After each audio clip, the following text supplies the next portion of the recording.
Hey, welcome back to No Hype Beer Reviews. Very excited for today's beer, as I usually am. This actually, though, kind of sadly ends, technically speaking, the Framing Hammer series I've been doing. Although this beer is a little different, but I'll get to that in a second. Although I do also have a barley wine that aged in bourbon barrels, not Framing Hammer, because that's the name of the Baltic Porter, that's the base, and I didn't get any of the regular that isn't aged in barrels. But anyway, so that's called Sibling Maker, and I'll be doing that next after this, not the same day. Um, so here's two things different and unique about this one from the other ones I've been doing, or three things, I guess. It is aged, so it's from 2017. It's currently 2018. This has orange peel as the adjunct, so it's still Framing Hammer base. It has orange peel, which the other ones have not.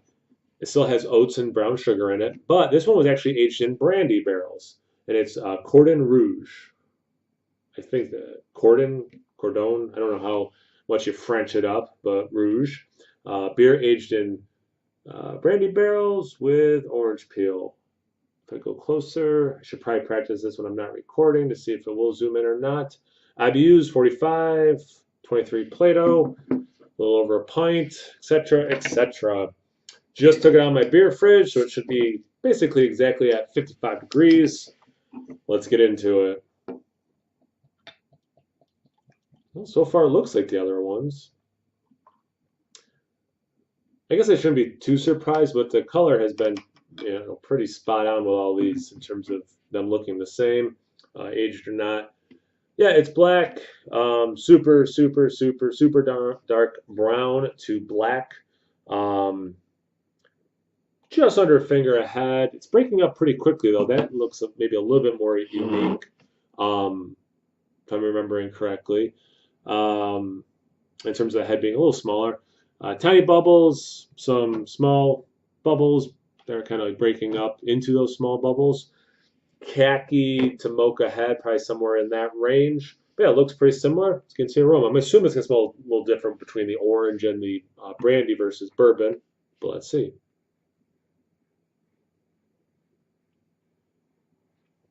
It does. It actually is a little sweeter of an aroma. Still getting that Baltic Porter coming through, which is awesome. Love that beer, so it makes me happy.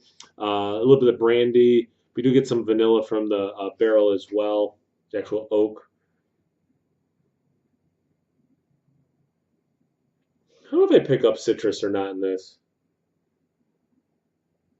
Lovely caramel note. That's what it is. That is sweet caramel kind of a thing.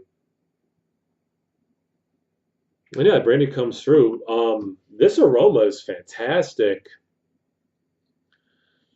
Although I'm not getting the orange, which is fine, but like on its own, beautiful, beautiful stuff. A little bit of that roast still, but that caramel note is just on point and lovely. Let's get into the taste. Cheers.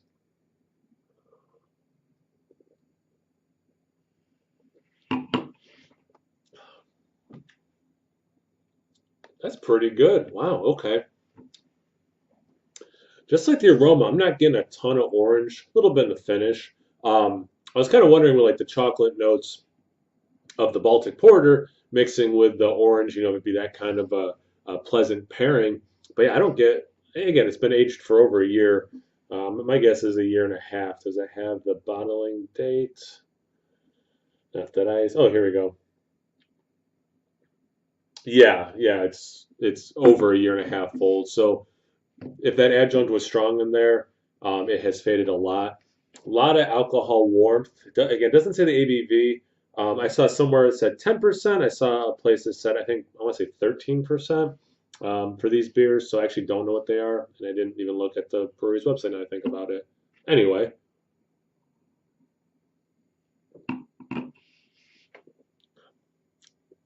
yeah, it's kind of interesting. Actually, it kind of like bookends with orange. For I can't even say half a second, like a microsecond, the very beginning, orange, and then the lingering finish is almost like an orange liqueur, but heavier on the liqueur. Some chocolate notes there, but not that like in my mind when I'm thinking orange and chocolate would be paired together. It's not that taste. A little bit of vanilla, but really that roast and that brandy is so nice. Um, Not overpowering though. So like if you want, except in the finish again because of that warmth. Flavor wise, taste wise, if you like a dark beer like a stout or a Baltic Porter, and you kind of want to get into some of these barrel aged beers, might not be a bad one because it's not in your face with the barrel, but it is there enough that you can pick it out, if that makes sense. So it's not certainly, and I know the term bomb gets overused, but it's not some sort of brandy bomb.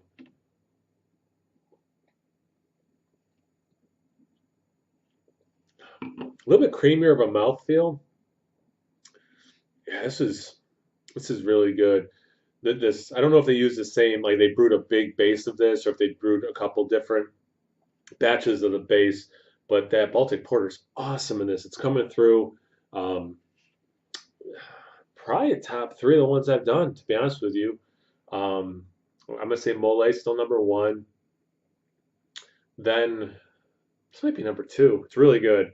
So yeah, clearly huge winner for me. Loving it. Really excited. I'm going to slowly drink it over the next couple hours. And yeah, check me out on Instagram on Tapped. No hype beer reviews at both those places. So always please like, comment, subscribe, and most importantly, imbibe. Cheers, everyone.